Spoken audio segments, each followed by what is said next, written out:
వియత్నాంలోని Hong సోన్ డూంగ్ భూమిపైనే అతిపెద్ద గుహ. ఇది 5 కిలోమీటర్ల పొడవు, 200 మీటర్ల వెడల్పు, కొన్ని చోట్ల 150 మీటర్ల ఎత్తు ఉంటుంది.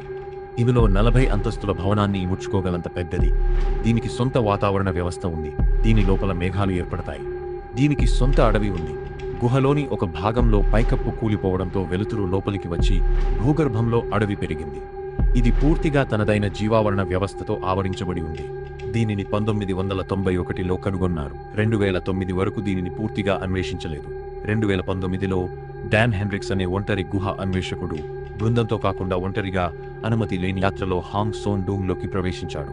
అతను 14 సంవత్సరాలుగా గుహలలోకి వెళ్తున్నాడు. బయటి భాగాలకు అతని వద్ద అనుమతులు ఉన్నాయి. లోతైన మార్గాలకు అతని వద్ద అనుమతులు లేవు. అయినా అతను వెళ్ళాడు. మొదటి రోజు ప్రవేశ మార్గాలు చల్లగా తడిగా ఉన్నాయి. పొడి కాలంలో గుహ గుండా చీలమండల లోతులో ప్రవహించే నది ఆ రోజు మోకాళ్ల లోతులో ప్రవహిస్తోంది. అతను తన లాగ్బుక్లో నీటి మట్టాన్ని నమోదు చేసుకున్నాడు.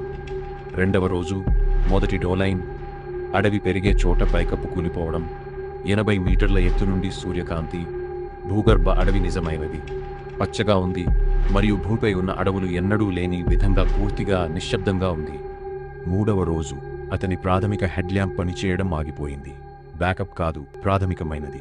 అతను భూమిపైనే అతిపెద్ద గుహలోకి 4 కిలోమీటర్ల లోపల ఒంటరిగా ఉన్నాడు.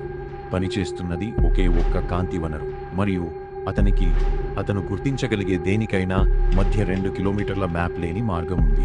ఆ సమయంలో అతను తన లాగ్లో ఒకే ఒక్క వాక్యం రాశాడు. అతను ఇలా రాశాడు: ఇక్కడి చీకటి ఇతర చీకటి లాంటిది కాదు. అతను బయటపడ్డాడు. 4 గంటలు ఒకే ఒక్క బ్యాకప్ లైట్తో. మిగతావన్నీ విఫలమైనప్పుడు గుహ అన్వేషకులకు శిక్షణ ఇచ్చిన విధంగా నదిని అనుసరిస్తూ ముందుకు సాగాడు. నది బయటకు వెళుతుంది, నదిని అనుసరించు. అతను 3వ రోజు రాత్రి 11 గంటలకు గుహ ముఖద్వారం వద్ద బయటపడ్డాడు. అతను ప్రవేశ ద్వారం వద్ద కూర్చుని 40 నిమిషాల పాటు కదలకుండా ఉన్నాడు. హాంగ్ సోన్ డూంగ్ లోపల నుండి అతని లాగ్ 17 పేజీలు ఉంది. 3వ రోజు నమోదు ఒకే ఒక్క వాక్యం: ఇక్కడి చీకటి ఇతర చీకటి లాంటిది కాదు.